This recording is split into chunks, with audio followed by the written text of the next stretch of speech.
Morning, Mr. Off Your Wagon. I'm a huge fan. Thanks for your comment. Hey, I appreciate that. I try to elaborate on some of the things you just said and maybe push back a little. Sounds good. Let's have a conversation on law enforcement. All police are trained in de-escalation, every single one of them. Now, the problem with some precincts, it might be few and far between when they get that de-escalation training, which is why you see some police officers, as you put it, get to the point where they see everything as a nail because they feel like they're a hammer. So that's wrong. That's a minority of officers, however.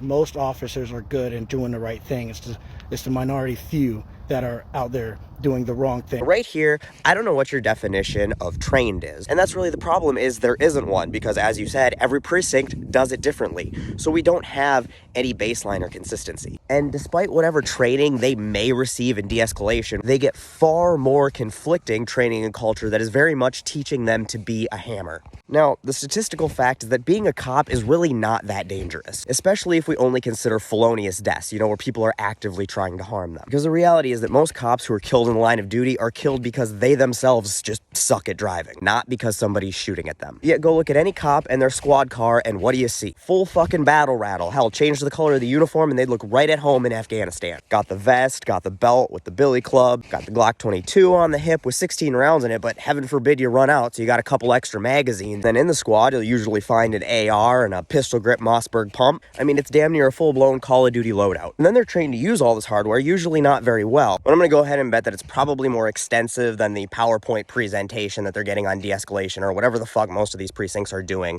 for that kind of training. And you know how they say dress for the job that you want? If you're dressing up for work every day like G.I. Joe, de-escalation probably isn't the first thing on your mind. And if we look at this isn't an individual mindset, this is a systemic mindset. And a great example of this is no-knock raids. Teams of law enforcement officers jump in an armored vehicle at 2 o'clock in the morning and go batter down some random person's door because they think they're selling weed. You can't get any more fucking escalated than that. And the result is that innocent people die every year, half the time because they can't even get the fucking house number right. And all for what? So some cops can run around and play Rambo to bust some low-level drug offenders? And we see this on every level of law enforcement, from, high-profile stuff like Ruby Ridge and Waco and the Move bombing, to individual situations that weren't even situations but were escalated by the officer, like Charles Kinsley, the black mental health care professional who was unarmed and just trying to help his severely autistic patient, and a cop showed up and decided it'd be a good idea to shoot him because, why the fuck not? Or the Chris Dorner manhunt, where they were pursuing the big black guy in a gray Nissan Titan, and 8 officers saw a bright blue Toyota Tacoma with 2 women inside and thought,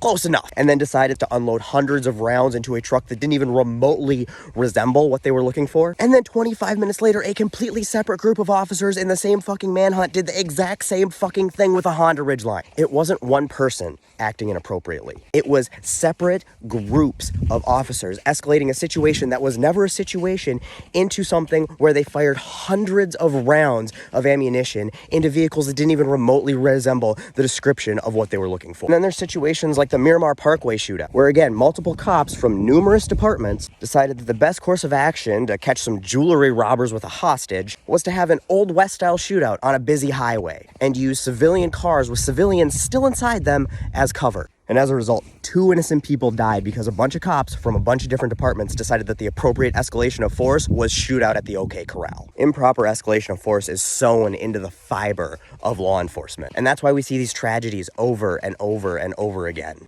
And if you can't acknowledge that there's a systemic issue there, there's no way you can fix it. That's for white supremacy being the institution that police was founded on. That's a very sad fact, but that's also true. But it's also true that that's no longer the foundation for policing. Policing is about protecting and serving. It wasn't just white supremacy. Police were founded as slave catchers. That was their primary job function. And I appreciate you acknowledging that. However, that didn't change entirely with the 13th Amendment, because the 13th Amendment didn't actually abolish slavery, it just abolished chattel slavery. But penal slavery, still perfectly legal. And as a result, black codes were instituted to basically make it illegal to be black so they could arrest them and then just lease them back to the plantations. And in a way, black codes still exist in the way that we've designed society to keep minorities in poverty. Poverty breeds crime, and we much more heavily criminalize and prosecute crime with people in poverty, which is overwhelmingly minorities. And as a result, minorities are incarcerated at an an exponentially higher rate, and then often put into for-profit prisons and forced into labor for for-profit companies. So as of today, in 2023, police enforce laws targeted towards minorities, a good portion of which are nonviolent, charge them with a crime, put them in bondage, where they are often then forced to work for little or no pay. That means that today, in 2023, a primary job function of law enforcement officers is slave catching, exactly like it was when they were founded. And law enforcement and organized white supremacy are still very much intertwined. An FBI investigation between 2016 and 2020 found that white nationalist and white supremacy organizations actively work to increase their affiliation with law enforcement agencies. And one of the ways they do this is getting their own members hired to these departments. And according to investigative articles from publications like Reuters and the AP and the New York Post, they've been pretty successful with it. And just a few months ago, right here in Minnesota, the law enforcement lobby showed up in force to vehemently fight a rule banning cops from being associated with white supremacy and extremist groups. So if it didn't systemically exist in law enforcement, they wouldn't be wasting their lobby dollars to fight for it to exist in law enforcement. Again, we just have those few out there that are corrupting the position, corrupting the oath. It's up to us to hold those people accountable. The bad ones need to leave law enforcement. Not speaking up, the other option, not doing nothing about it, is only going to prolong the problem. So we have two options: do nothing, say or do something by speaking up, trying to get into law enforcement and make things right.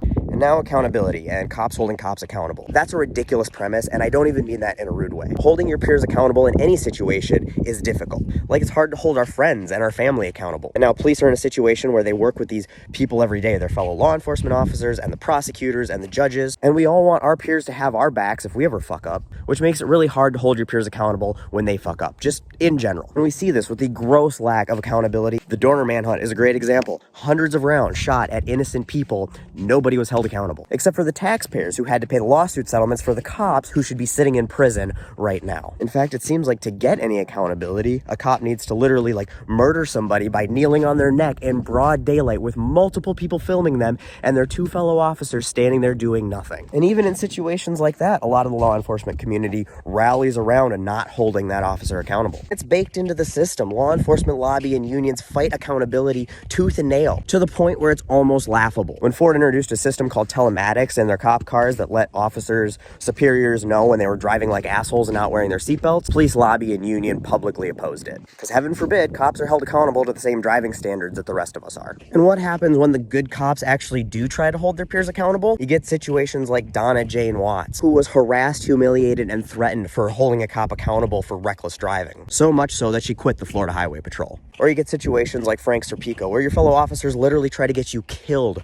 for crossing the thin blue line. So if you are a good cop actually truly trying to hold other cops accountable, you ain't gonna be a cop very long. So if you really want accountability, you need to be fighting for a completely independent system to hold cops accountable. Fellow officers, prosecutors, and judges who rely on other officers to do their own jobs can't be the ones holding their peers accountable.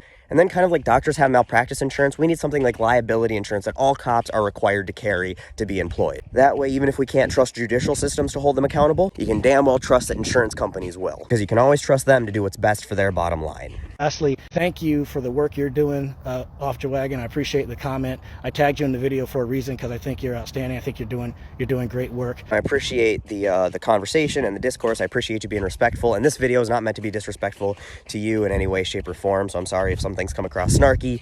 It's my style. This is a great conversation to have, and I appreciate having it. Feel free to respond, and I encourage all of my followers to be respectful, because I really do believe that your heart's in the right place. Again, I appreciate the respect. I appreciate the discourse, and I definitely think that this is a great conversation that we need to have, and something that's definitely going to take all of us to fix.